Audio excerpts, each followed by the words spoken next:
Ya, selamat malam teman-teman. Terima kasih sudah join meskipun agak terlambat ya. Nggak apa-apa, tapi tidak mengurangi esensi kerinduan kita untuk belajar firman. Semoga nggak ngantuk ya. Oke, sebelum memulai acara kita, boleh minta tolong Sophie untuk membawakan doa buka. Mari kita satu di dalam doa. Tuhan Allah Bapa kami dalam surga, puji syukur terima kasih Tuhan Kau telah berikan kami segala berkat, segala perlindungan dan penjagaan kepada kami hingga pada malam ini kami dapat berkumpul di ruang Zoom ini untuk belajar Alkitab ya Tuhan. Terima kasih atas kesempatan yang Kau berikan ini. Kiranya Tuhan Kau boleh berikan hikmat kebijaksanaan kepada kami ya Tuhan, memberikan kami hati yang mau dengar-dengaran terhadap firman-Mu ya Tuhan, dan juga kiranya Kau boleh berkati agar apa yang nanti kami telah pelajari ini dapat tentunya memperkaya wawasan kami dan tentunya juga semakin menambah iman percaya kami kepada Engkau ya Tuhan. Tuhan, mungkin ada teman-teman kami yang lain yang sedang bersiap-siap untuk bergabung, besertalah dengan mereka ya Tuhan agar mereka dapat bergabung. Dan apabila ada yang belum berkesempatan ikut pada malam ini, kiranya Kau boleh berkati agar kami dapat dipertemukan pada malam-malam berikutnya ya Tuhan. Terima kasih ya Tuhan. Kami mohon ampun atas segala salah, dosa, pelanggaran kami. Hanyalah di dalam nama-Mu Yesus ya Tuhan, kami berdoa dan mengucap syukur. Amin. Amin. Oke. Setelah sekian 2 minggu ya tidak ketemu, ada cerita-cerita apa nih? Aduh. Kayaknya aku jangan pakai background deh ya, di blur aja kali.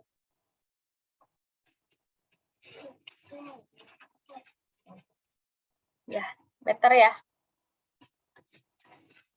Ya, oke. Apa ada yang mau berbagi kesaksian sebelum ke yang lain? Aku dulu kali ya. Bersyukur sama Tuhan bisa sehat. Jadi kemarin banget kejadiannya. Aku baru pulang kerja. Terus tiba-tiba kan naik Gojek ya, karena aku mau ngejar kuliah. Kuliah itu 6:30, aku pulang 5:30, jadi 1 jam perjalanan gitu dari kantor ke rumah. Kemudian pas di jalan, udah macet kan ya di Jakarta, udah balik hampir kembali seperti dulu kala, jadi macet. Pas itu di jalan, aku sambil teleponan sama cowok aku. Pas di jalan, sampai dekat rumah, kebetulan kejadian sebelumnya, 2 hari sebelumnya, 2 hari atau waktu hari Senin keponakan aku digigit anjing depan rumah. Mau digigit anjing gitu, jadi dia lari. Pas lari jatuh, timpa sama anjingnya. Jadi patah tangannya. Jadi hari ini dioperasi atau dilakukan tindakan medis gitu. Setelah mencari-nyari tempat yang tepat, hari ini akhirnya siang tadi diproses gitu. Terus pas gitu, udah gitu kemarin hari kemudian setelah si keponakan aku yang satunya lagi sama dikejar anjing juga. Tapi anjingnya ganti karena banyak anjing di sini. Jadi kampung Ambon di sini tuh ya. Terus pas itu untung dia lari selamat. Terus besoknya kemarin aku naik Gojek. Kan kalau naik Gojek tuh nggak pegangan gini ya. Ya kita jaga jarak kan, karena bukan siapa-siapa kita kan. Jadi pas si tukang Gojeknya lewat, dia kayaknya si anjing itu ngegonggongin kan. Si tukang Gojeknya tuh takut digigit. Jadi dia ngegas tiba-tiba. Jatuh aja aku yang jatuh. Jadi kayak jumping gitu dia, jadi tiba-tiba ngegas, jatuh aku. Akhirnya dikerumunin sama warga sekitar. Terus ditolongin lah sakit banget bah. Ini kaki aku sebelah kiri sampai ke pantat sebelah kiri. Di situ ada yang punyanya juga lagi latihan nyanyi. Kan itu ada gereja depan rumah kita. Dia malah bercandain, dikira main-main kali ya, dikira nggak sakit kali ya. Dia bilang gini, kalau kenapa-kenapa, ayo pijat ke dukun bayi, katanya gitu. Bah, lagi musibah gini gitu ya, terus bukannya diamanin gitu si doginya, malah dibiarin aja, udah tahu dia berbahaya gitu. Ini bukan kejadian pertama kali, sebelumnya abang ipar aku juga udah menegur, tapi dengan dogi yang berbeda gitu. Intinya udah aku merasa insecure gitu, jadi apa gue pindah ngekos aja gitu deket kantor gitu biar aman gitu, soalnya jadi trauma kan. Itu aku juga ngelihat anjingnya di bawah itu udah bakbuk gitu. Kalau aku jadi si manggrabnya juga mungkin aku takut juga gitu. Akhirnya udah diobatin, dibantuin lah pulang ke rumah ya, puji Tuhan. Meskipun hari ini jadi aku nggak bisa ke kantor, tapi untung nggak sampai patah juga gitu kayak si ponakan aku gitu, memar-memar sih kaki sama lutut sama pantat sebelah kiri belum bisa normal gitu kalau duduk, sama bertelut masih sakit gitu. Ya itu sih aku bersyukur aja. Katanya harus hati-hati, jangan keluar-keluar kalau nggak penting gitu. Jadi insecure sama anjing sekarang. Jadi kalau udah ada bunyi-bunyi gakuk itu jadi agak takut gitu. Semoga lah aman-aman aja, soalnya di sini ponakan aku kecil-kecil semua, jadi takut lah kalau sampai kenapa-kenapa gitu. Tuh, mohon doanya semoga ponakan aku juga bisa cepat pulih gitu ya. Itu aja, terima kasih. Ada ya, jadi dia juga ibu RT. Jadi kayak ya udah. Terus si tukang sampah kan ada yang suka datang. Dia bilang gini, kayaknya mending diracun aja Kak, soalnya udah ngeganggu, bukan pertama kali, dan tetangga kita yang sebelah juga bedanya ya kayak sampai rusak sepedanya karena jatuh, dikejar dogi juga gitu. Ocha, dirimu mau boleh nanya nggak sih? Oh, dirimu mau merit ya? Iya. Wih, di Bandung. Di Jakarta. Ya, nanti ditunggu undangannya ya. Oh, baru tahu. Sama. Waktu itu aku ngelihat posannya Desi Melon ya. Desi. Tapi itu langsung dihapus dong. Iya Kak, soalnya masih private. Itu cuma keluarga aja yang tahu. Oh, Teteh. Selamat. Mohon doain juga semoga. Selamat ya. Iya. Rencananya tahun ini. Masih Oke, siap. belum Oke. berani publish soalnya masih keluarga dulu. Siap. Nanti kalau udah oke, udah beres semua baru aku infoin. Soalnya aku pernah batal nikah, jadi agak trauma. Okay. Gitu. Silakan, adakah yang mau berbagi kesaksian lagi?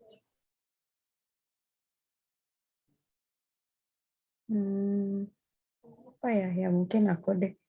Pertama, cepat sembuh buat ponakan-ponakannya, buat teteh juga.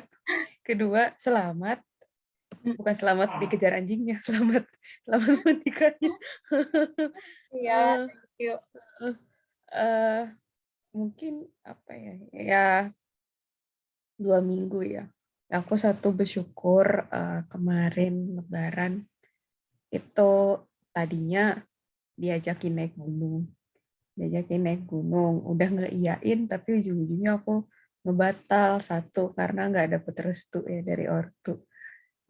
Terus udah gitu rupanya yang tujuan pertama, gunung yang pertama itu rupanya tutup kan pas Lebaran. Tapi teman udah ganti destinasi pun aku masih tetap jadinya nggak ikut, walaupun tujuannya jadi jauh lebih dekat karena aku nggak diizinin lah gitu. Nah, tapi ya udahlah gitu. Agak nggak enak sih sama dia, cuma ya udah daripada diinin ortu kan. Ya udah, terus akhirnya Lebaran, ya jadinya Lebaran bisa ketemu, ya adalah ketemu satu keluarga tante dari pihak papa. Kebetulan kan mereka ya pihak papa kan emang Lebaran semua ya gitu. Terus cuma ada sih satu uak dari papa yang paling tua, dia masuk ICU. Cukup ya, maksudnya cukup lama sih untuk ukuran orang udah mau 80 tahun ya, ada berapa seminggu lah ya itu. Tapi sekarang katanya udah pulang.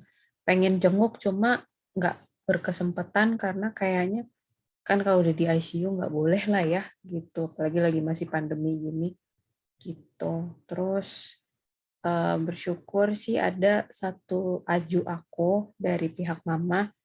Dia itu udah selesai kemo karena dia rupanya kan berapa tahun terakhir, ya kira-kira kurang lebih 2 tahun ini ya ke kanker payudara. Jadi dia laksanain kemo itu berapa kali udah tuntas, tapi rupanya masih harus radiasi lagi.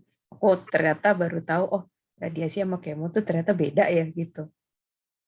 Kita gitu deh, aku belum begitu paham, cuma rupanya beda, tindakan yang berbeda gitu. Apa ya?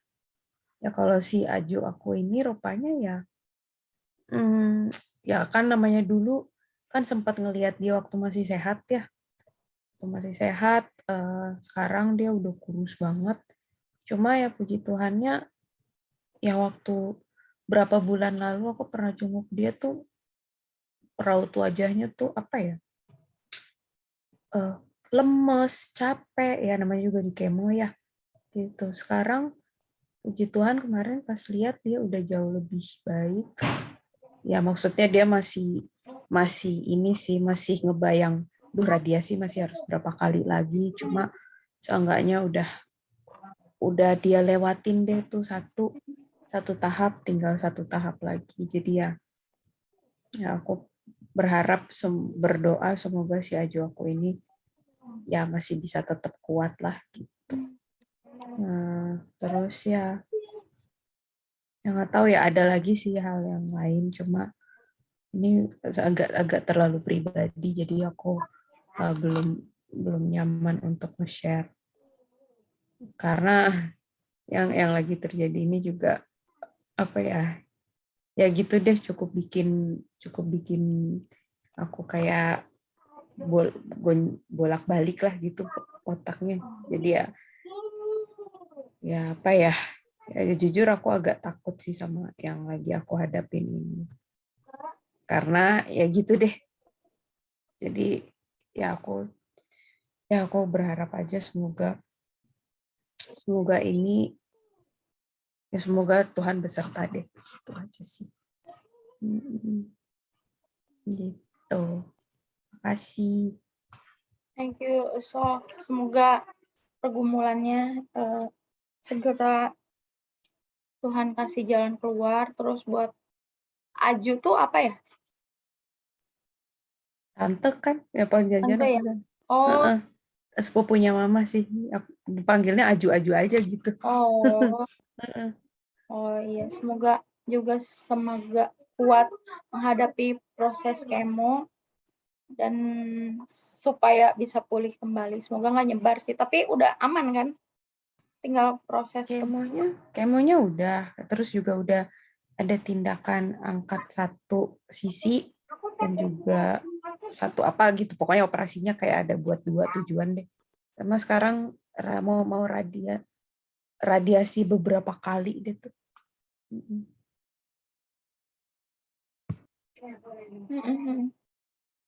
Kalau dengar kesaksian dari si Desi Tarigan itu luar biasa juga. Dia kena cancer dan dia berjuang dan sekarang udah sembuh. Gitu. Pas mendengar kesaksiannya ini sih luar biasa gitu. Iya ya. Atau bisa menyemangati gitu. ya ada yang sembuh gitu Mm-mm. dan bareng sama kita gitu. Real Iya, gitu. Semangat sob, semangat. kasih. Kak Vera gimana nih yang ulang tahun nih? Oh Udah iya, betul, Teh Kak Halo. Vera. Hai. Eh, aku jadi kan aku pada tahu nggak aku hipertiroid, tahu ya? iya, Saya baru tahu. Maaf, Udah lama Sof, udah mau 2 tahun sih aku. itu apa ya? Nah, apa? Itu apa Sorry, ya aku hyperthyroid? hipertiroid itu apa sih terlalu cepat metabolisme dalam tubuh. Tahu penyakitnya Jessica Iskandar nggak? Oh iya, sempat dengar. Nah itu aku sama jedar. Oh, Nah itu. Nah jadi tuh sebenarnya tuh aku tuh udah mau jadi beberapa kali tes lab tahun 2020 itu pertengahan tuh aku tuh udah mau sembuh. Dokternya tuh udah mau ngasih saran 3 bulan minum obat, 3 bulan lepas obat gitu. Terus nanti baru udah gitu kontrol. Tapi itu baru pas sebulan minum obat aku kena COVID, aku berhenti minum obat hipertiroidnya, terus tiba-tiba detak jantungnya cepat lagi. Itu tuh efek yang paling kerasa sama saya sih, detak jantungnya cepat. Kalau orang-orang tuh ada yang matanya jadi melotot gitu, ada yang kayak gitu. Kalau saya tipenya kayak jedar, jadi secara fisik tuh nggak kelihatan, tapi detak jantungnya cepat gitu. Nah, jadi setelah saya sembuh COVID itu detak jantungnya cepat, terus balik ke dokter ke penyakit dalam, terus dia bilang hipertiroid kamu nih kumat, tadi kayak gitu. Balik lagi deh ke dokter hipertiroid. Emang aku kan kata dokternya itu kan 3 bulan minum obat 3 bulan lepas, jadi aku mikirnya tuh hasil lab tuh udah normal, beberapa kali tes lab tuh udah normal gitu. Jadi aku mikirnya kayaknya udah sembuh deh gitu. Jadi ya waktu pas sebulan aku berhenti itu aku cuek-cuek aja, nggak taunya balik cepet gitu kan. Terus akhirnya berobat lagi hipertiroid. Nah, kemarin hasil labnya udah normal lagi. Pemirsa. Terus dokternya per per tanggal per tanggal 12 ya. Aku nongol tanggal 11. Tanggal 12 aku disaranin dokter itu nggak usah minum obat lagi. Ye, tapi nanti sebulan harus check up lagi sih. Jadi masih dikontrol kalau misalnya sebulan ini nggak minum obat gimana nih? Apakah kembali lagi hiper atau udah bener-bener totally sembuh gitu? Nanti setelah sebulan eh, cek lab lagi, nanti 3 bulan lagi cek lab lagi sekalipun yang sebulan itu hasilnya bagus gitu ya. Nanti 3 bulan lagi cek lab lagi sampai akhirnya dokternya bilang oh udah ini totally sembuh gitu. Jadi sekalian beban doa juga sih, nanti doain ya supaya nanti yang si sebulan itu, karena aku lepas obat nih sekarang udah nggak minum obat lagi, semoga tetap normal hasilnya gitu sih. Puji Tuhan loh, itu kayak kado ulang tahun gitu, tanggal 11 ulang tahun, tanggal 12 dokter bilang kamu lepas obat gitu. Puji Tuhan. puji Tuhan. Tuh, Senang. good timing banget ya Kak ya. Pas banget. Iya, makanya aduh puji Tuhan, untung aja. Ya, kayak kado gitu. Iya, Dari Tuhan. karena ketergantungan obat juga, aduh, sebel ya Kak ya, kayak Iya, nggak bebas gitu. iyalah pasti. Ya ampun, puji Tuhan. Tapi berarti kurus kan, kurus banget biasanya yang kayak gitu. Berarti Kakak penurunan berat juga. Dulu tuh saya kurus banget loh, Ca. Kita kenal berapa lama sih? 2020. Sebelumnya saya tuh kurus banget, Ca. Sekarang tuh jadi 50 itu normal. Dulu mah 42 atau enggak? 42, Tinggi berapa Kak? 155, 153 lah. Oh, berarti udah berisi ya tuh. Iya, Sekarang udah ya. sekarang udah normal. Oh, dulu sampai 42, gila Kak, kurus banget Kak. Kurus banget emang. Kurus pisan. Wow, udah mah nggak segitu lagi ya tingginya ya. Ya, wanita-wanita pada umumnya lah ya, 150-an. Sih. Wanita mah aman lah, pendek nggak terlalu aman. Cewek. Ya, oke. Thank you teman-teman untuk kesaksiannya. Steven mau kesaksian?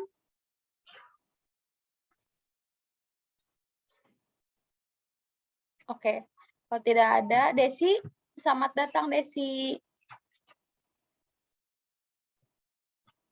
Oke. Kalau tidak ada respon juga, mari kita masuk ke mempelajari Alkitab. Udah di pasal terakhir di Kejadian 50. Pasal terakhir dalam buku Kejadian ya. Kita akan membahas di Kejadian 50.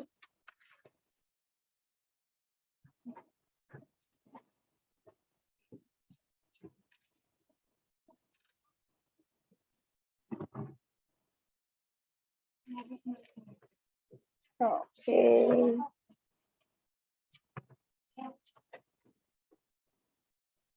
Kita ada 55 orang. Bisa baca semua? Available untuk baca via Zoom? Bisa. Steven, bisa? Oke, berarti 4 orang ya. 26 bagi 4. 6 ya?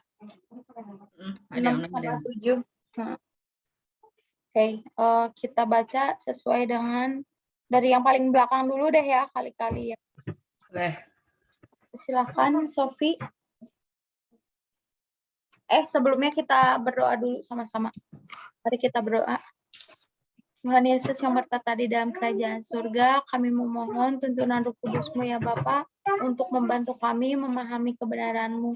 Kalau dengan kekuatan kami sendiri, kami tidak akan sanggup ya Tuhan. Oleh karena itu kami mohon sekali supaya Roh Kudus-Mu berada dalam hati dan pikiran kami, supaya kepentingan-kepentingan lain tidak mengganggu pikiran kami untuk mempelajari kebenaran-Mu.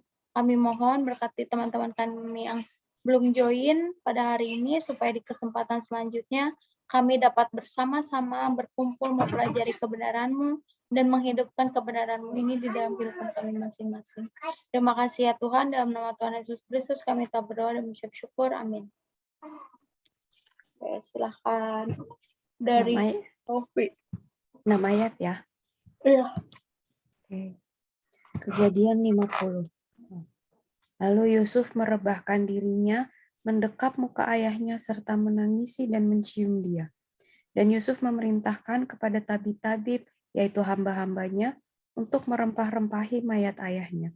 Maka tabib-tabib itu merempah-rempahi mayat Israel. Hal itu memerlukan 40 hari lamanya, sebab demikianlah lamanya waktu yang diperlukan untuk merempah-rempahi, dan orang Mesir menangisi dia 70 hari lamanya. Setelah lewat hari-hari penangisan itu, berkatalah Yusuf kepada seisi istana Firaun, "Jika kiranya aku mendapat kasih-Mu, katakanlah kepada Firaun bahwa ayahku telah menyuruh aku bersumpah. Katanya, tidak lama lagi aku akan mati dalam kuburku yang telah kugali di tanah Kanaan, di situ kau kuburkan aku. Oleh sebab itu, izinkanlah aku pergi ke sana, supaya aku menguburkan ayahku, kemudian aku akan kembali." Lalu berkatalah Firaun, "Pergilah ke sana dan kuburkanlah ayahmu itu seperti yang telah disuruhnya engkau bersumpah." Lalu berjalanlah Yusuf ke sana untuk menguburkan ayahnya, dan bersama-sama dengan dia berjalanlah semua pegawai Firaun, para tua-tua dari istananya dan semua tua-tua dari tanah Mesir, serta seisi rumah Yusuf juga, saudara-saudaranya dan seisi rumah ayahnya. Hanya anak-anaknya serta kambing domba dan lembu sapinya ditinggalkan mereka di tanah Goshen.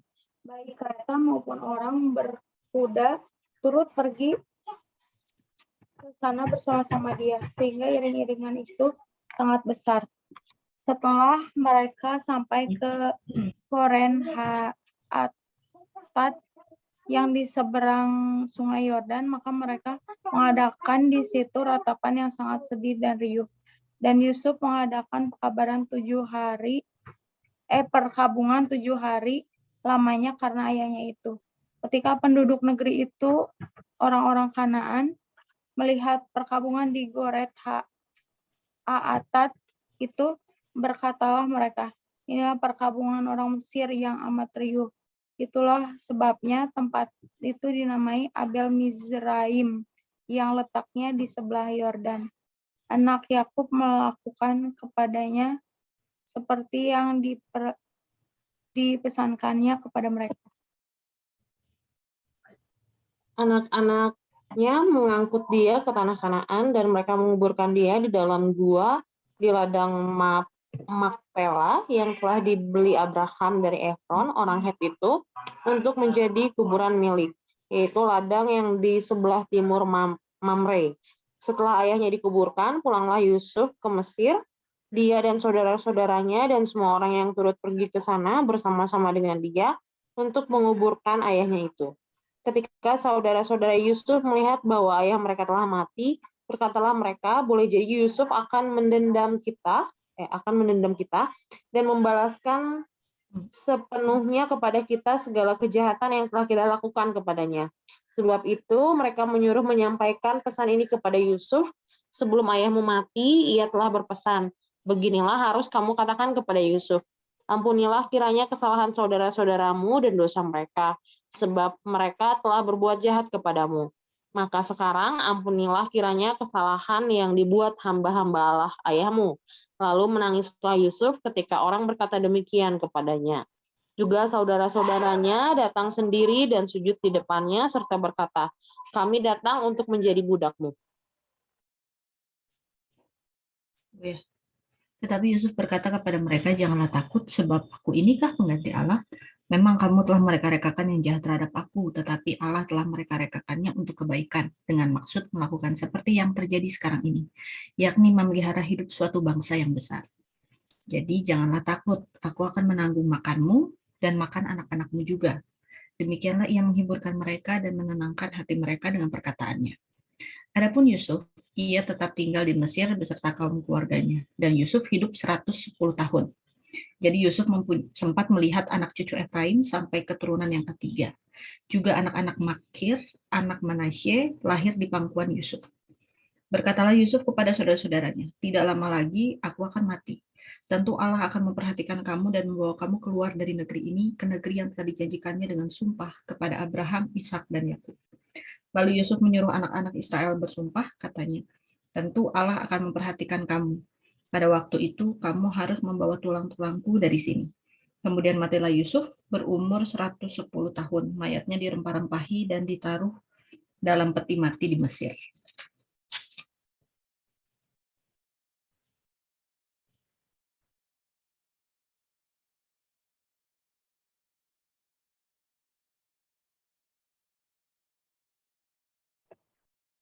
Oke. Ini bergulir sekali ya cerita Yusuf ini dari awal. Dan banyak juga pelajaran yang kita bisa ambil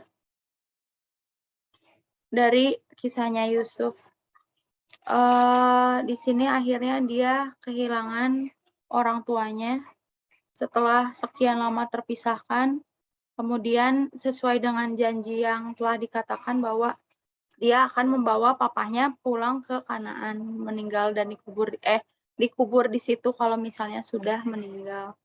Kemudian izin ke Firaun, mungkin karena Abraham juga dan keluarganya nggak bikin Firaun kesel ya, atau meninggalkan sesuatu yang buruk, dipermudah jadinya, di-approve dan pulanglah ke sana bersama gitu. Mereka semua di sini seisi rumahnya, rumah ayahnya, pokoknya kambing lembunya ditinggalkan gitu. Mereka nggak khawatir juga ditinggalkan di Goshen dan pergilah mereka semua. Dan ketika diketahui bahwa itu adalah rombongan yang menangis, orang-orang di sekitar situ mengetahui bahwa itu perkabungan orang Mesir yang amat riuh. Itu sebabnya makanya tempat itu dinamai Abel Mizraim. Katanya letaknya di seberang Yordan. Anak-anak Yakub semuanya meratapi kesedihan yang mendalam, kehilangan ayah yang mereka kasihi ya. Pasti sedih banget. Kemudian timbullah ketakutan di hati saudara-saudaranya. Masih aja suudon ya. Ya itu ya, karena diliputi rasa takut akan kesalahan sendiri gitu. saudara-saudaranya mengira bahwa Yusuf akan membunuh mereka setelah ayah yang istilahnya penjaganya itu, tamengnya itu meninggal. Tetapi ternyata Yusuf orang yang sangat murah hati ya, dan pemaaf. Dikatakan tidak kan, jangan takut sebab ayat ke-19, janganlah takut sebab aku inikah pengganti Allah. Memang kamu telah mereka-rekakan yang jahat terhadap aku, tetapi Allah telah mereka-rekakan untuk kebaikan. Jadi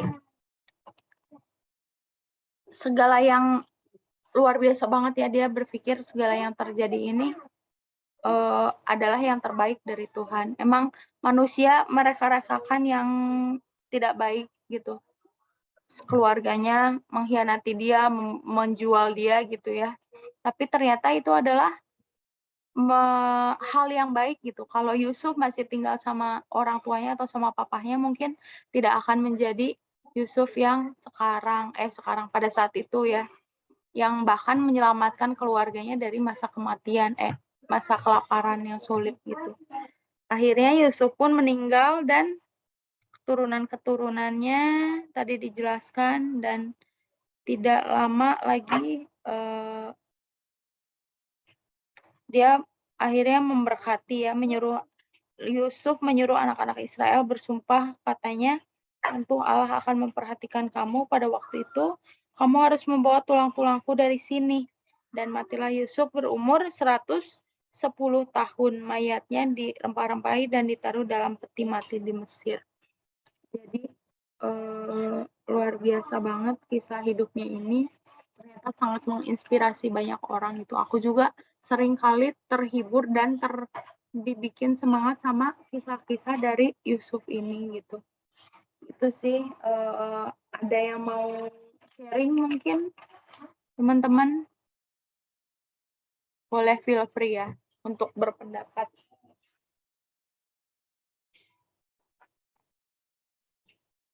Aku dari tadi goyang-goyang nyari posisi duduk yang nyaman soalnya masih sakit, sorry ya. Gimana, Sof?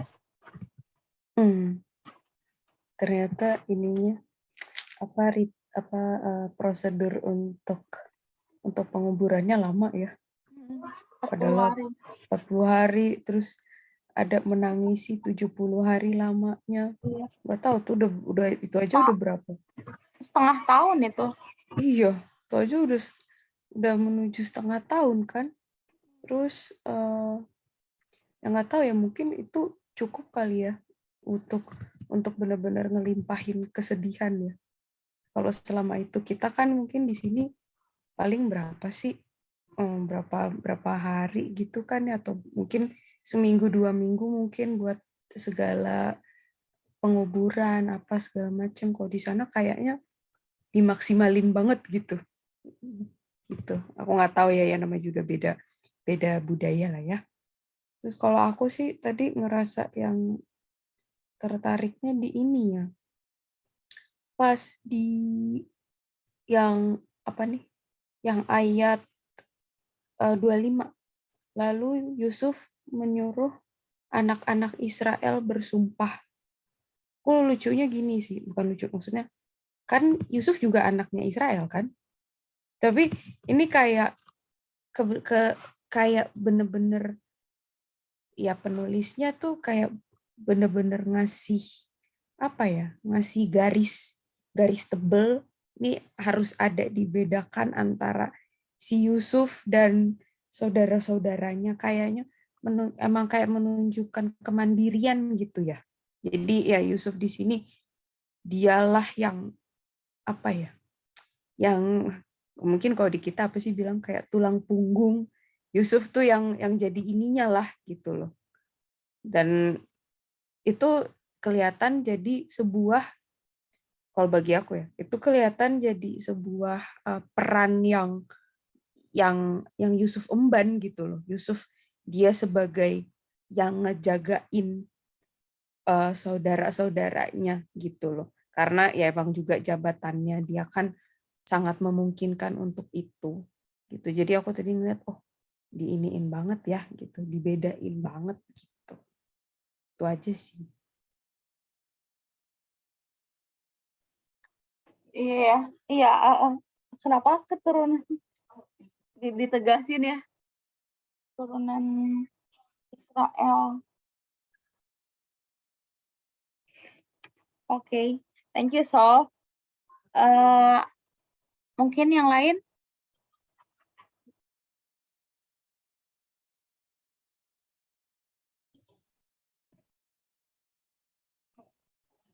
Oh, aku dapetinnya ini yang ayat yang 17. Beginilah harus kamu katakan kepada Yusuf, ampunilah kiranya kesalahan saudara-saudaramu dan dosa mereka, sebab mereka telah berbuat jahat kepadamu. Maka sekarang ampunilah kiranya kesalahan yang dibuat hamba-hamba Allah ayahmu. Lalu menangislah Yusuf ketika orang berkata demikian kepadanya. Kira-kira tuh Yusuf nangis gara-gara apa ya? Saya tuh Kayaknya sedih. Kok lo masih nggak percaya sama gue sih gitu? Kenapa lo kayak gitu gitu? Kayak dituduh gitu. gitu ya. Nggak tahu, kayak kalau aku ngerasanya, kalau aku di posisi dia ya, tapi kan beda ya. Kayak yang, ya ampun, aku udah ngelakuin ini semua, kalian masih nggak percaya kalau aku tuh udah memaafkan kalian gitu. Kalau yang lain ada pendapat lain nggak? Kira-kira kenapa ya Yusuf nangis begitu dibilangin kayak gitu?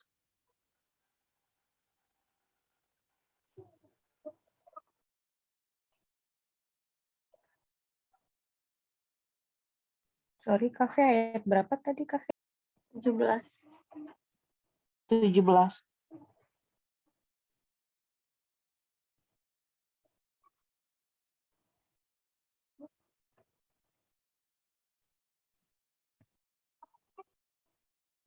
Ini yang dulu kan ada ayat 16-nya tuh.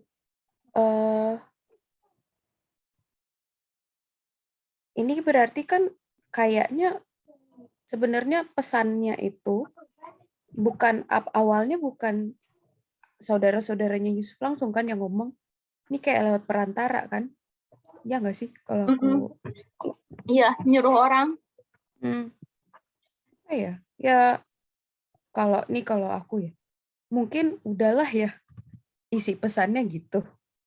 Terus pertamanya yang ngomong bukannya si saudaranya yang bersangkutan langsung aja, ini pakai segala perantara gitu. Mungkin kalau bagi aku ya, kalau udah kayak gitu mah ya udah blak-blakan aja.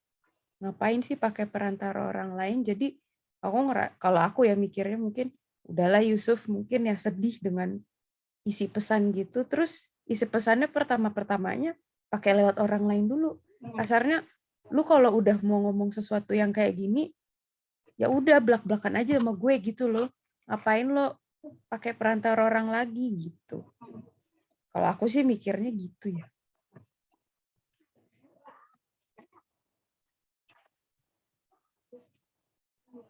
Karena kan ya makan udah banyak, ya mereka kan udah ngelewatin cukup banyak asam garam ya. Harusnya ya itu tadi yang kata Ocha bilang, lu masih aja nggak percaya sama gue gitu loh.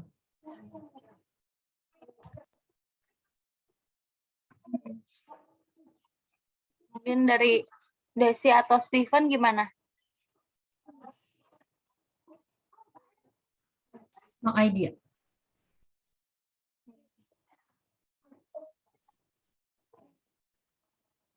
Kalau Steven?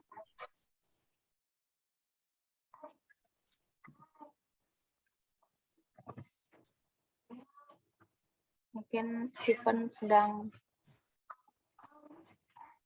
susah. Oke, ya kalau pendapat aku sih gitu, tapi cara biblikalnya ya banyak sih dari segala aspek ya. Bisa jadi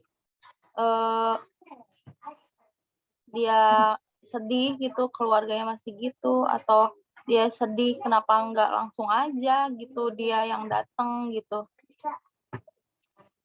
Kalau aku agak ini juga dengan kalimat yang hamba-hamba Allah ayahmu.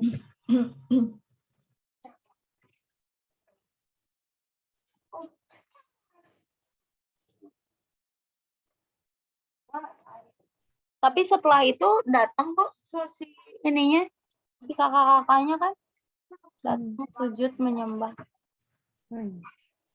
Jadi budaknya gitu. Kok aku yang, aduh kalian kok masih nggak percaya sih? Itu berarti mereka selama ini dirasa bersalah terus sebenarnya. Kenapa teh? Iya karena ngejual itu kan. Ya diliputi rasa bersalah terus, jadi belum terbebas dari kesalahan, jangan-jangan gitu terus kan. Padahal dengan diterima dia di situ aja, berarti harusnya udah bersyukur gitu.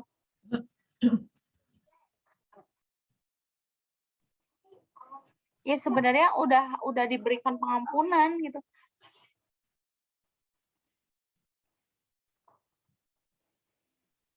Aku tuh nangkep Yusuf tuh sedih gitu. Sedih karena ya gitu, karena saudara-saudaranya nggak percaya, karena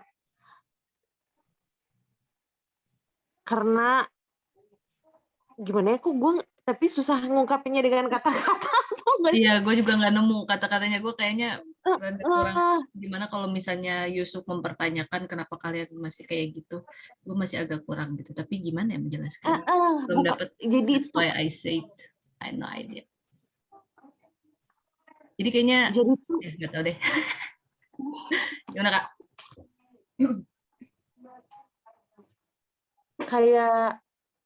kayak dua saudara lagi berantem gitu kan, saya jadi inget loh film yang sempat ditampilin di sini. Terus kan begitu saudara-saudaranya datang, terus Yusuf tuh ke belakang gitu. Terus dia tuh bergumul gitu. Jadi tuh sifat kemanusiaan Yusufnya tuh masih ada gitu. Sifat kesel gitu sama sikap saudara-saudaranya, sekalipun sebenarnya itu rencana Allah gitu.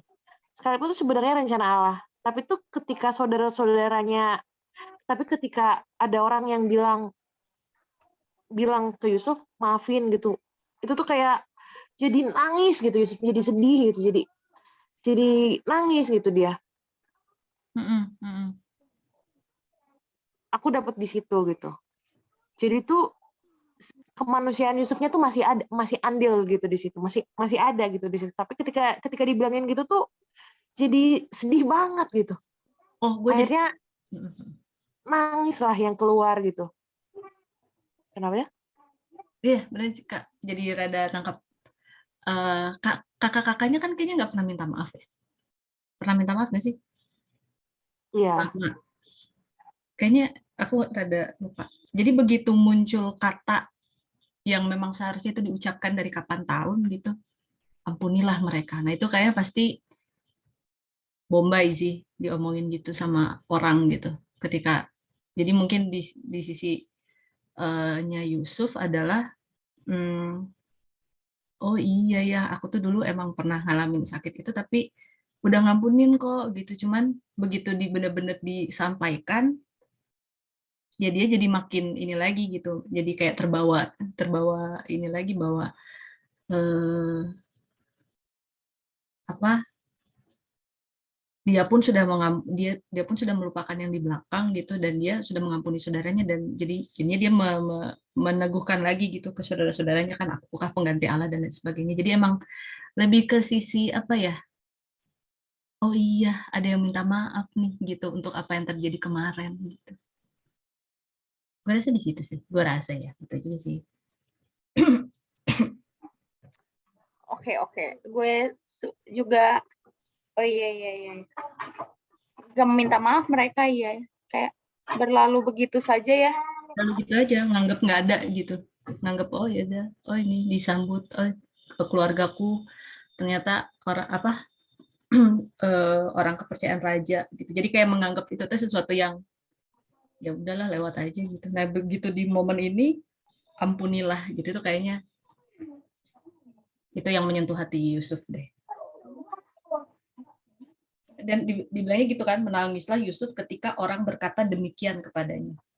Ada yang mau minta maaf gitu untuk apa yang terjadi dulu-dulu yang belum pernah diselesaikan gitu ya sama kakak-kakaknya Yusuf.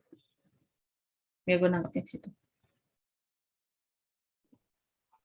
Iya, jadi yang aku mau sorotin gitu ya, sifat kemanusiaannya Yusuf kan masih manusia gitu. Ternyata tuh Yusuf tuh deket sama Tuhan juga gitu. Ketika Yusuf deket sama Tuhan tuh nggak berarti gitu ya, hidup dia tuh bakalan jadi nggak pernah ngerasa ketika ada orang nyakitin dia tuh nggak berarti bahwa dia nggak ngerasa sakit juga sih, pasti sakit juga. Tapi tuh ya Tuhan mengubahkan. Tapi ya karena dia dekat sama Tuhan gitu ya, mengubahkan hatinya gitu. Sampai-sampai dia bisa bilang gitu. Tapi dia bilang, sebab aku inikah pengganti Allah gitu. Sampai dia bisa bilang kayak gitu gitu. Ya, gitu. Jadi luar biasa saya dapetin di situ gitu.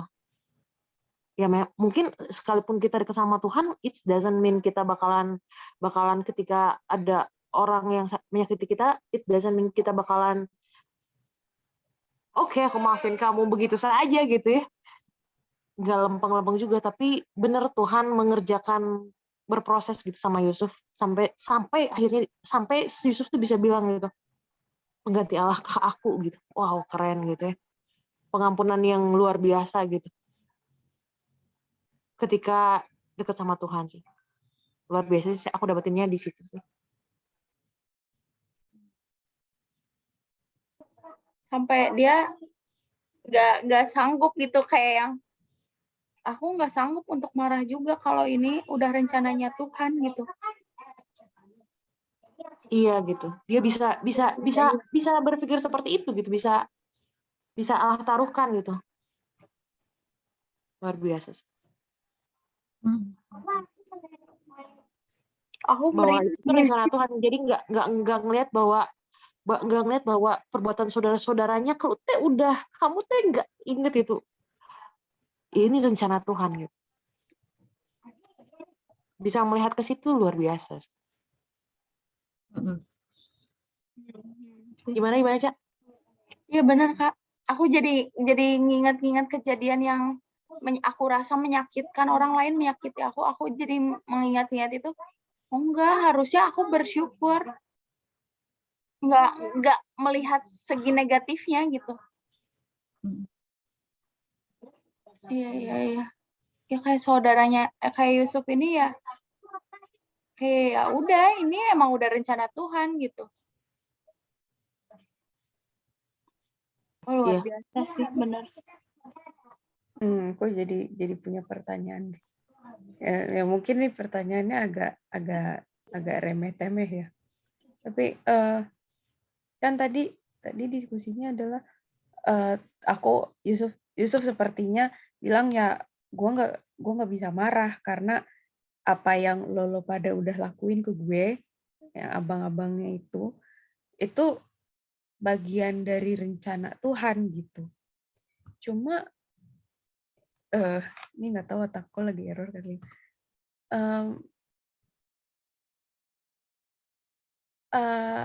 Gimana ngomongnya?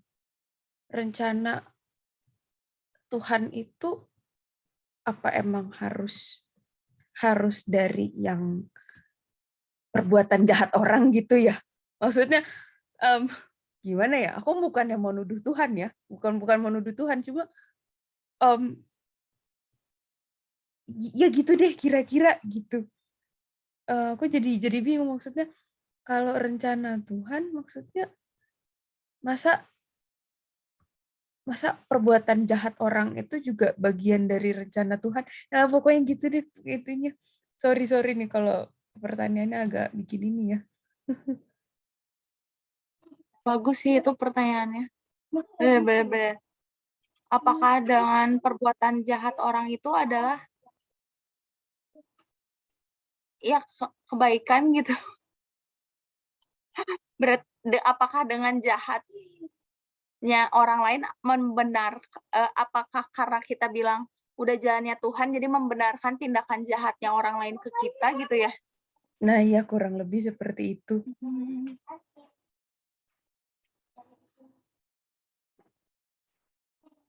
Hmm, gimana? Gimana yang lain? Bener sih. Aku sedang berpikir. Bukan membenarkan tindakan jahat orang sih.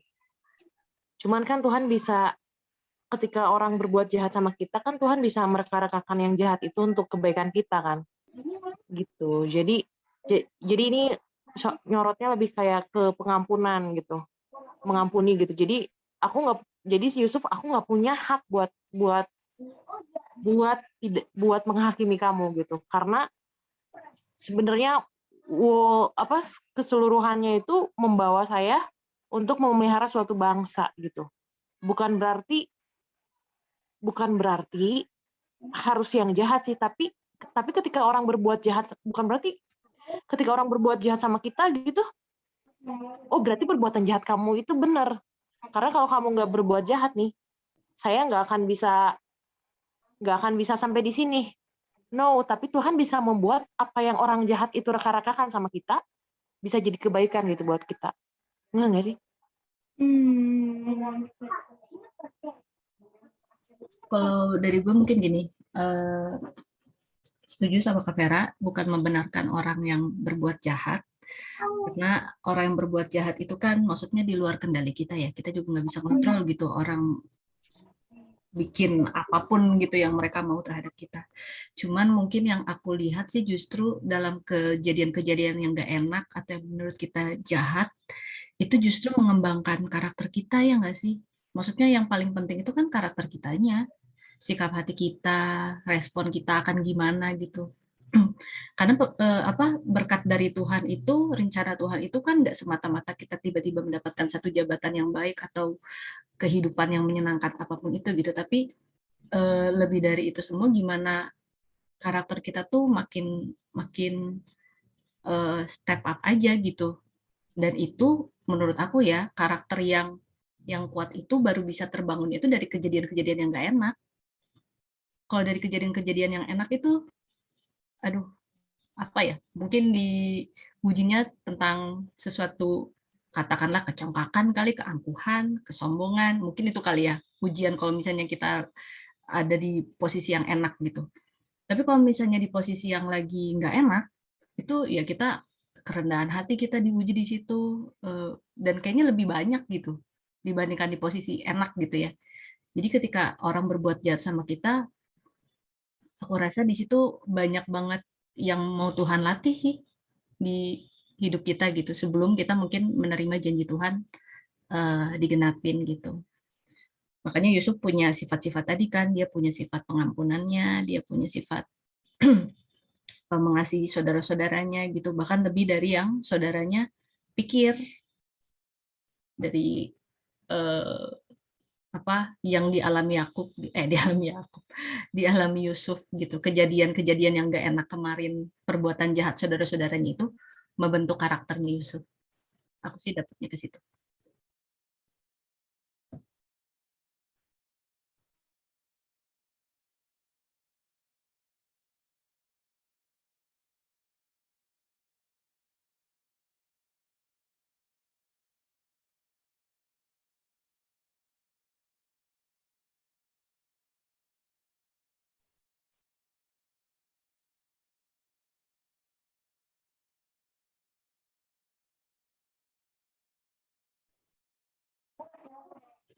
Oke. Kalau Steven gimana, Steven? Steven ini lagi pasang aksi diam atau gimana? Ngomong dong.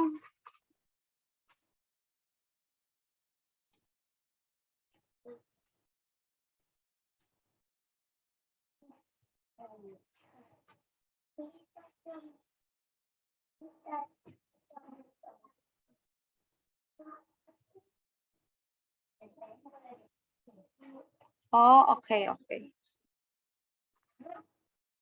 Aku nggak tahu ini akhirnya jadi si Yusuf ini dibawa ke Kanaan nggak ya? Soalnya di ayat yang ke-26 ya. Kemudian matilah Yusuf berumur 110 tahun. Mayatnya dirempah-rempahi dan ditaruh dalam peti mati di Mesir. Kayaknya berarti enggak dong. Tapi dia di ayat 24-nya dia bilang, tidak lama lagi aku akan mati, tentu Allah akan memperhatikan kamu dan membawa kamu keluar dari negeri ini, ke negeri yang telah dijanjikannya dan sumpah kepada Abraham, Ishak dan Yakub. Lalu Yusuf menyuruh anak-anak Israel bersumpah katanya, tentu Allah akan memperhatikan kamu pada waktu itu, kamu harus membawa tulang-tulangku dari sini. Oh, jadi tetap dikubur di Mesir ya, tapi kalau misalnya balik ke tanahnya, diminta untuk bawa tulang-tulangnya. Kayaknya sih. Iya bener, Cak. Makanya tadi di catatan kakinya kan ke Yosua ya. Di zaman Musa lah pas ketika bangsa Israel diusir. Maksudnya boleh keluar dari Mesir gitu. Saat itu Musa membawa tulang-tulang Yusuf katanya di Keluaran 13 ayat 19. Oh. Benar-benar. Jadi masih di Mesir dulu Yusufnya. Keluaran atau di Yosua? Keluaran 13 ayat 19.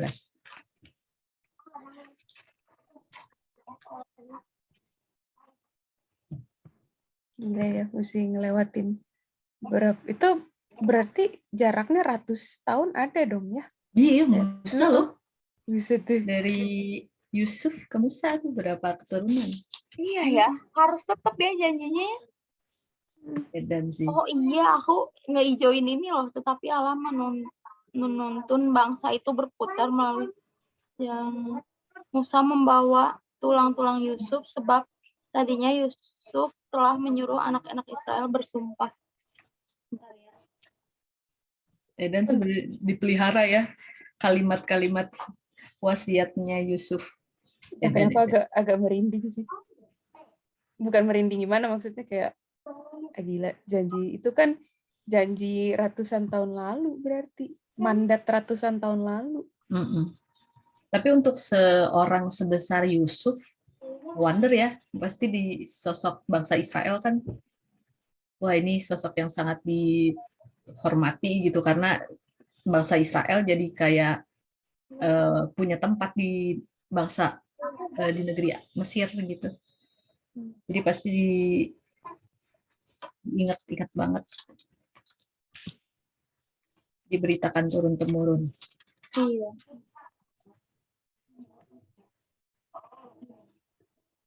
Wow.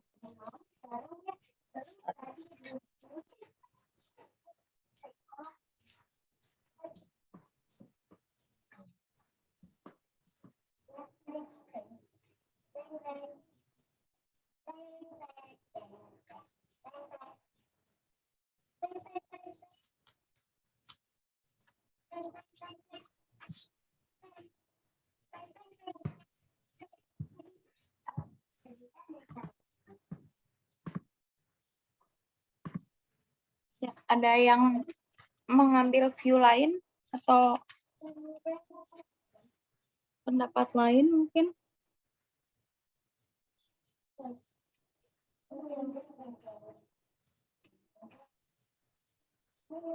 Ini Yusuf luar biasa ya. Di ayat yang ke-21 itu dia masih ngasih jaminan gitu bahwa jadi jangan takut, aku akan menanggung makananmu dan bahkan anak-anakmu juga. Demikian ia menghibur, udah dia sakit hati, sebenarnya dia sedih kan. Terus dia menghibur mereka dan menenangkan hati mereka dengan perkataannya. Gila. Udah dia yang seharusnya dikuatin, tapi dia malah menguatkan juga. menghibur lagi, udah ngasih jaminan, ngasih penghiburan gitu. Berarti dia udah pulih banget ya hatinya. Iya ya. Jadi dia nggak ngungkit-ngungkit lagi gitu apa yang terjadi di belakang. Panjang sabar. Udah pulih banget itu, asli. Nah, dia yang ngasih kekuatan, benar keren banget. Dan Tuhan Yesus juga kayak gitu sebenarnya. Dia udah ngorbanin dirinya, dia juga masih memberikan penghiburan gitu kepada kita. Mm-mm. Wah, iya udah nguatin terus, kita jatuh dikuatin lagi, kita jatuh dikuatin lagi gitu. Iya, benar. Dan ngejamin kita bakal selamat, dipedulikan semua makanannya, dan ngasih jaminan lu cuman ngetuk lu cuman tinggal buka pintu, gue tuh udah ngetuk gitu, gue udah menunggu di depan pintu gitu.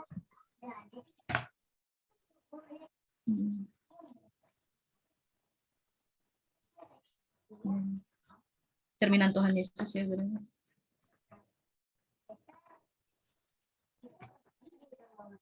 Iya benar, cerminan Tuhan Yesus ya. Yang manusia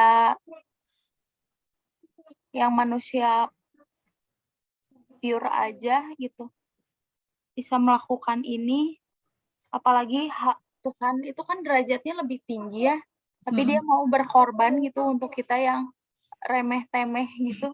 Belakangan ini aku mikir sih, nggak tahu kayak yang, aduh kok segitu luar biasanya Tuhan, tapi segitu teganya kita gitu. Udah Tuhan ngasih keselamatan, tapi kita tuh, aku menganggap remeh keselamatan yang udah Tuhan berikan gitu. Ya gitu lagi.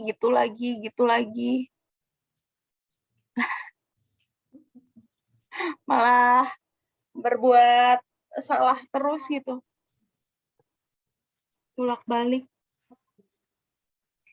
Kayak saudara-saudaranya juga di sini kayak yang terus dihantui rasa bersalah sih. Iya, di sisi saudaranya gitu benar. Masih Iya. dihantui rasa bersalah. Karena mungkin mereka juga nggak pernah minta maaf secara ofisial kali ya. Gitu nggak sih? Tapi pas kejadian yang mereka bertemu itu tuh, gimana ya, gue jadi pengen baca lagi. Yusuf memperkenalkan dirinya kepada saudara-saudaranya itu di yang ke-45. Jadi,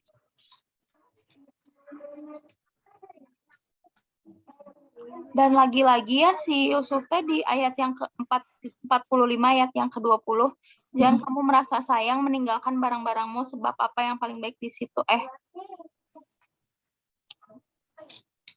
sebab apa yang paling baik di seluruh tanah Mesir itu adalah milikmu. Terus dia nge-servis Yusuf memberikan kereta kepada mereka menurut perintah Firaun, juga diberikan kepada mereka bekal di jalan.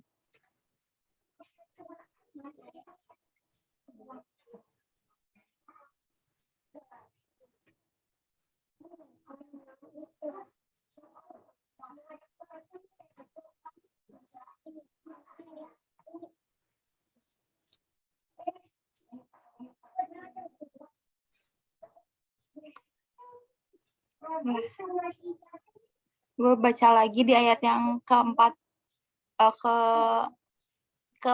ya, kan pas setelah ketahuan nih si Yusuf mengakui dirinya, akulah Yusuf, masih hidupkah Bapak?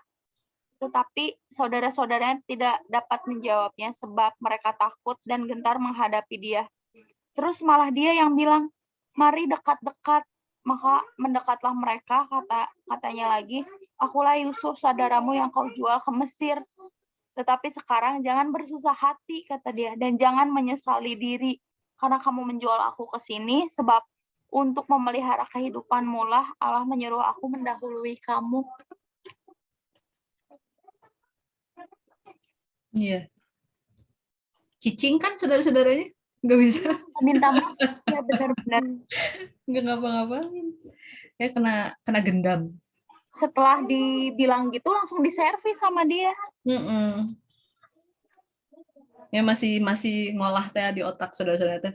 Kudu kumaha urang, kudu kumaha urang. Iya. Jadi selama bertahun-tahun pun itu jarak waktunya cukup lama ya dari terakhir ketemu itu. Heeh.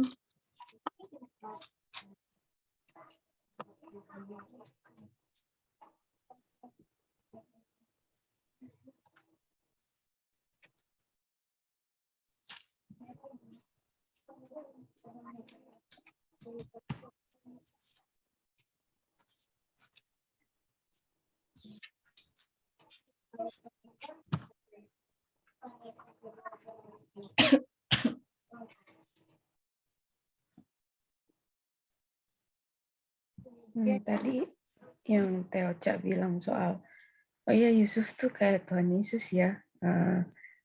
Udahlah, apa Tuhan begitu baik, tapi kita manusia begitu tega. Ya nggak sih tadi Teoca ngomong kira-kira kan kayak gitu ya. Apa kita udah bikin dosa, udah mendukakan Tuhan, tapi Tuhan malah justru menghibur kita jatuh, Tuhan bangkitin gitu-gitu terus. Ini nggak tahu ya, mungkin namanya juga mungkin kondisi iman aku yang belum baik ya. Udah terlalu sering aku ngerasa kayaknya tuh kalau udah, misal contoh nih, ya kita bikin kesalahan deh. Kita bikin kesalahan yang levelnya udah dosa ya gitu ya. Itu padahal ya kita udah dikasih tahu Tuhan Maha Pemaaf gitu ya gimana. Tapi kenapa ya yang ada di hati dan pikiran aku tuh kalau aku udah bikin dosa ya kasarnya nggak berhak gitu loh mendekat kepada Tuhan gitu loh. Ngerti nggak sih kayak maksudnya lu gimana udah jelas-jelas lu yang salah ya, udah Tuhan bilang jangan A B C D E F Z gitu ya. Terus tapi lu lakukan gitu, bandel kan gitu kesannya. Jadi entah kenapa yang ada di benak aku tuh ya kalau udah bikin kesalahan yang emang kita udah tahu itu salah, udah tahu itu dosa, tapi kalau masih lu lakukan, ya buat apa lagi lu datang ke Tuhan? Lu udah tahu kok, tapi lu bikin kesalahan. Maksudnya, jadi itu yang ada di terlalu sering itu yang ada di pikiran aku. Jadi ya kalau boleh jujur sih, ya udahlah iman aku belum bagus ya ini. Aku jadi bukan suka bingung. Aku jadi sering lebih banyakan nggak berdoanya gitu loh. Karena udah punya mentalitas kayak gitu. Padahal kita udah sering dibilangin kok ya Tuhan Maha Pemaaf, Tuhan Maha Penghibur segala macam. Cuma gimana ya? Mau datang ke Tuhan susah, tapi disimpan sendiri pun juga serba gitu deh, jadi kayak serba salah gitu. Makanya ini pun sebenarnya aku juga lagi mengalami hal yang serupa ya gitu. Aku bikin sesuatu kesannya jadi kayak udah, oh ya udah kalau udah, aku bukannya mau bilang gimana ya, cuma kesannya yang aku lagi sekarang rasain ini aku udah lakukan sesuatu kayak ketok palu gitu loh, lo udah salah seumur hidup gitu. Ya oke lah mungkin aku salah, cuma kan sebetulnya kayak jadi ngehukum diri sendiri gitu loh. Ngerasa udahlah bikin salah, terus kayak mensugesti diri sendiri, kamu udah nggak ada haknya untuk datang ke Tuhan gitu loh. Tapi ya tadi ya, diskusi kita tadi terus sama Teoca tadi kayak ngingetin itu, jadi oh iya ya, maksudnya ya aku bikin salah, cuma maksudnya aku masih punya Tuhan gitu loh buat ngaku salah, buat nangis, buat ketawa, buat segala macem. Maksudnya ya pada akhirnya mungkin di kehidupan kita ya kita harus mempertanggungjawabkan apa yang menjadi kesalahan kita ya. Cuma ya tadi aja ya kalau aku sih ngerasa kayak diingetin aku gimana ya? Sorry nih kalau kepanjangan, sorry. Kesannya aku jadi kayak menempatkan Tuhan tuh kayak pola pikirnya manusia. Pola pikir Tuhan kan di luar daripada manusia ya. Cuma kesannya aku kayak menempatkan standar pola pikir manusia itu sama dengan Tuhan. Kalau manusia mungkin ada batasnya ya. Udah tahu nih ada yang salah terhadap kita atau orang berbuat salah terhadap kita. Biasa kan kita ada batasannya ya. Ini orang udah berapa kali nih sama gue. Udahlah cukup dan. Tapi itu kalau antar kita manusia mungkin bisa ya. Cuma yang aku sadarin sekarang, oh kok aku jadi nganggap Tuhan juga sama kayak manusia gitu loh. Itu sih yang tadi pikir. Jadi ya makasih juga nih. Jadi diskusinya bagi aku ngebawa sampai ke situ sih. Ya gitu deh. Makasih. Benar, iya. Kayak yang kita bahas 2 minggu lalu, jangan batasin Tuhan dengan pemikiran manusia gitu. Kita rasa terlalu sering buat dosa, nggak akan diampuni loh. Hal yang menurut kita nggak masuk akal aja gitu, mengaruniakan anaknya yang tunggal datang ke dunia, untuk manusia kita aja dilakuin gitu. Untuk apa ya? Supaya kita selamat gitu. Aku sendiri sering gitu sih. Aduh udah banyak dosa banget nih gue, kayak gak mungkin lah gue balik ke Tuhan gitu. Kayaknya gue gak akan diterima lah, udah gak bener banget nih, udah ngaco banget nih. Tapi ternyata pas balik tuh, aku balik selalu diterima gitu.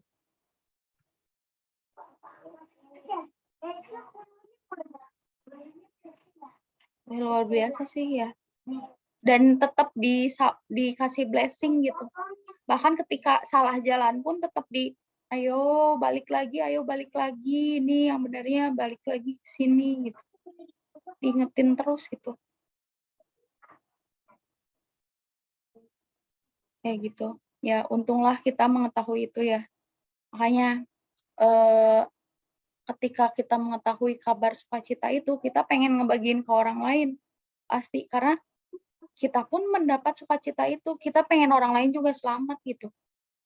Pasti rindu deh ngelihat orang yang desperate udah nggak ada pengharapan gitu, buat mengetahui bahwa hidup kamu tuh nggak cuma di sini aja, ada afterlife, ada setelah di dunia ini. Aku waktu beberapa minggu lalu dengar ada salah satu podcast, dia kayak suami kehilangan istri dan sahabat-sahabatnya pada saat salah satu kejadian bencana alam lah. Terus pas gitu diwawancara, apa yang bikin kamu akhirnya bisa ikhlas? Karena saya percaya ada kehidupan setelah di dunia ini gitu. Jadi afterlife itu ada gitu. Jadi ini mah hanya kecil, ini mah hanya segelintir lah hal yang akan saya terima nanti setelah kehidupan di dunia ini gitu. Jadi kehilangan, sedih itu tuh gak ada akan jauh gitu, akan terobati ketika afterlife itu gitu. Ya berpengharapan itulah orang-orang yang percaya kepada Tuhan, ya percaya adanya pengharapan kan. Dan itu juga yang ngebikin manusia hidup dan bersemangat, termotivasi karena ada harapan setelah hari ini susah, besok akan happy. Harapan kan itu yang ditanamkan di otak kita gitu. Gitu sih. Ya Tuhan Yesus lah harapan kita sebenarnya. Gitu. Ya banyak sekali ya akhirnya kita belajar dari Yusuf. Sorry. Udah.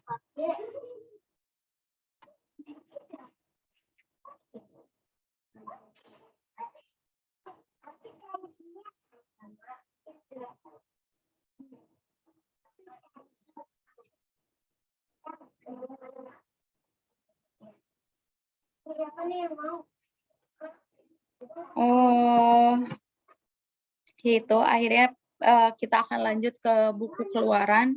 Semoga semangatnya tetap ya, tetap membara gitu. Naik turun di kayak gini tuh wajar sih. Aku juga ngalamin up and down. Semoga teman-teman kita yang belum join bisa join di meeting kita selanjutnya. Oke lah kalau begitu.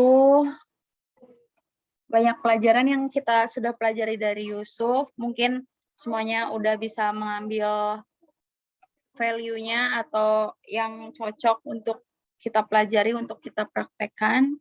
Kita akan masuk ke sesi doa.